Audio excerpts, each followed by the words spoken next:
ভাবলাম এটাই সুযোগ, আম্মু যেহেতু ঘুমাচ্ছে এখন আমি আমার ইচ্ছাটাকে পূরণ করতে পারবো। আর এটা বলার কারণ হচ্ছে এত রাতে আম্মু কখনই আমাদের যাইতে দিবে না, আর কারণ আম্মু অনেকভাবে ভয়ও দেখায়। এখন আমি ব্যালকনিতে দাঁড়িয়ে নিজের জন্য 1 কাপ কফি বানাবো, তাই আর কফি খাবো সেটা আবার একটু ফর্মি হবে না, সেটা কি হয়, এই জন্যই আমি কফিটাকে খুব ভালোভাবে ফেটিয়ে নিচ্ছিলাম। 1 চামচের মতো কফি পাউডার দিয়ে এরপর আমি 1.5 চামচ দিয়েছিলাম চিনি, এরপর কয়েক ফোঁটা করে পানি দিয়ে দিয়ে আমি এটাকে খুব ভালোভাবে ফেটিয়ে নিলাম।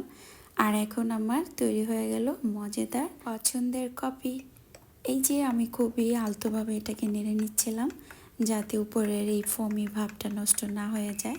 আমার হাতে বানানো এই কফিটা আমার ভাগিনা, আপু সবাই মোটামুটি পছন্দ করে, তো আমি কখনোই আপনাদের সাথে শেয়ার করি না। তো আমি জানি না আপনারাও কি এটাকে পাগলামি মনে করবেন নাকি আমার ইচ্ছে করছে, তাই আমি রাতের বেলায় কিন্তু কফিটা করে চলে আসলাম। আজকে আমার একটু ভয় লাগতেছে না, কারণ আজকে আমার আব্বাজান আছে।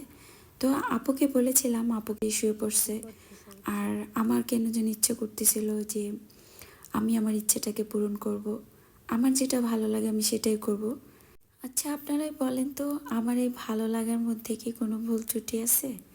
আমার মনে হয় নাই, কারণ হ্যাঁ রাতের বেলা আম্মু অনেক বেশি ভয় দেখায়, রাতের বেলা যাওয়া ঠিক না, এরপরে বিভিন্ন ভূত থাকে বা পেতনি থাকে।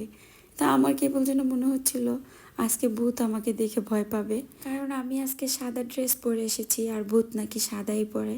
তো জানি না এটা কতটুকু সত্যি। সত্যি কথা বলতে আমার সাথে একজন থাকলে আমি আর ভয় পাই না, আর একা আসলে হয়তো বা একটু খারাপ লাগতো। আমার ভাগিনা খাওয়া দাওয়া করার পরে আমি ওকে বললাম চলো আমরা দুজন মিলেই খাই, তো ও বলেছিল একসাথে আমরা নিই, আলাদা কাপে আর নিলাম না। তো এরপর আর ও খাই নাই, আমি একাই খাইছি, কারণ ও খাওয়া দাওয়া করছে, তারপর ও নাকি তেমন একটা মানে একদম খেতেই পারবে না, ইচ্ছে করে না। তো এই জন্য ওকে বললাম তুমি ছাদে হাঁটাহাঁটি করো আর আমি এখানে কফি খাই। তো যাই হোক, আজকের কুয়াশাটা এত সুন্দর ছিল, মানে মনে হচ্ছিল যেন শীতের কুয়াশা না, এটা এক ধরনের বৃষ্টির মতো শিশির পড়তেছিল।